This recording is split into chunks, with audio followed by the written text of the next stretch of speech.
ధర్మాన్ని నెలకొల్పేందుకు అధర్మాన్ని నిర్మూలించేందుకే తాము ఆయుధాలు ఉపయోగిస్తామని ప్రధాని మోదీ స్పష్టం చేశారు. గౌతమ బుద్ధుడు, గురు గోవింద్ సింగ్ సిద్ధాంతాలు భారత్కు ప్రేరణ అని ప్రకటించారు. ఒక్క వీరుడు శత్రువుకు చెందిన 1,00,000 మందితో సమానమన్న మాటను ప్రస్తావించి జవాన్లలో స్ఫూర్తి నింపారు. భారత సైన్యం చరిత్ర లిఖించిందని ప్రధాని కొనియాడారు. ఆపరేషన్ సింధూర్తో భారత సైన్యం దేశ ఆత్మ బలాన్ని పెంచిందని ప్రశంసించారు. పంజాబ్లోని ఆదంపూర్ ఎయిర్పోర్ట్ స్టేషన్ ను ప్రధాని మోదీ ఈ ఉదయం సందర్శించారు. అక్కడి జవాన్లతో మాట్లాడారాయన. ఆపరేషన్ సింధూర్ సందర్భంగా ఐఏఎఫ్ ప్రదర్శించిన ధైర్య సాహసాలను ప్రధాని ప్రశంసిస్తూ జవాన్లలో ఆత్మస్థైర్యాన్ని నింపారు. ఉదయం 6 గంటలకు ల్యాండ్ అయిన ప్రధాని మోదీ దాదాపు గంట సేపు ఆదంపూర్ ఎయిర్పోర్ట్ స్టేషన్ లో గడిపారు. ఎయిర్పోర్ట్ జవాన్లతో కలిసి భారత్ మాతాకి జై, వందే మాతరం అంటూ నినదించారు.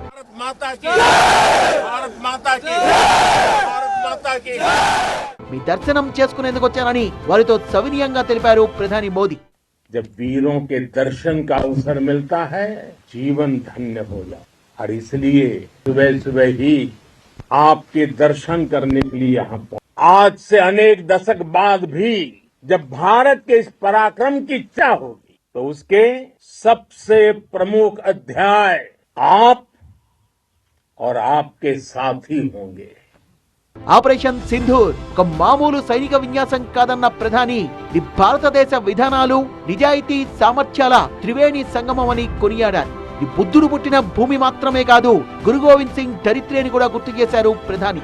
1,25,000 శత్రుమూకలకు నా ఒక్క సైనికుడు చాలన్న గురు గోవింద్ సింగ్ మాటల్ని ప్రస్తావించారు ప్రధాని. భారత్ వైపు కన్నెత్తి చూస్తే జరిగేది వినాశనం, మహా వినాశనం అని స్పష్టం చేశారు ప్రధాని. పాక్ లో దాక్కొని ప్రశాంతంగా ఉండడం ఉగ్రవాదులకు సాధ్యం కాదనే విషయాన్ని భారత సైన్యం సుస్పష్టం చేసిందన్నారు. और धर्म की स्थापना के लिए शस्त्र उठाना ये हमारी परंपरा है. इसलिए जब हमारी बहनों, बेटियों का सिंदूर छीना गया, तो हमने आतंकियों के फन को उनके घर में घुस के कुचल दिया. कायरों की तरह छिप कर आए थे, लेकिन भूल गए उन्होंने जिसे ललकारा है वो हिंद की सेना है. కేవలం 25 నిమిషాల వ్యవధిలోనే సరిహద్దుకు ఆవల ఉన్న టార్గెట్ ను పిన్ పాయింట్ చేసుకుని ధ్వంసం చేయడం అనేది సామాన్యమైన విషయం కాదని సైన్యం సామర్థ్యాన్ని ప్రశంసించారు ప్రధాని. వృత్తిపరమైన నైపుణ్యం, సాంకేతిక పరిజ్ఞానంతో కూడిన ఖచ్చితత్వంతో ఈ దాడులు సాధ్యమయ్యాయన్నారు ప్రధాని. ఉగ్రవాదంపై భారత లక్ష్మణ రేఖ ఇప్పుడు స్పష్టంగా ఉందని, ఇప్పుడు మళ్లీ ఎవరైనా దాడికి తెగబడితే భారత్ సమాధానమిస్తుంది, పక్కా సమాధానమిస్తుందని తెగేసి చెప్పారు ప్రధాని. पाकिस्तान के ड्रोन, उसके यूएवी, पाकिस्तान के एयरक्राफ्ट और उसकी मिसाइलें हमारे सशक्त एयर डिफेंस के सामने सबके सब ढेर हो गए. పంజాబ్ లోని జలంధర్ నగరానికి దాదాపు 25 కిలోమీటర్ల దూరంలో ఉంటుంది ఎయిర్పోర్ట్ స్టేషన్. ఎయిర్పోర్ట్ సిబ్బంది, సీనియర్ అధికారులతో మాట్లాడిన ప్రధాని ఆపరేషన్ సింధూర్ కు సంబంధించిన సమాచారం సేకరించడంతో పాటు ఆయన వారి నుంచి ఫీడ్బ్యాక్ కూడా తీసుకున్నారు.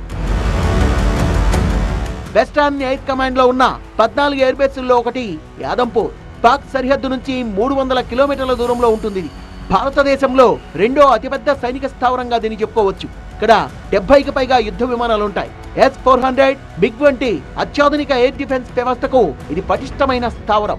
సైనికులతో ప్రధాని ఉన్నప్పుడు అక్కడ MiG, S-400 స్పష్టంగా కనిపించాయి.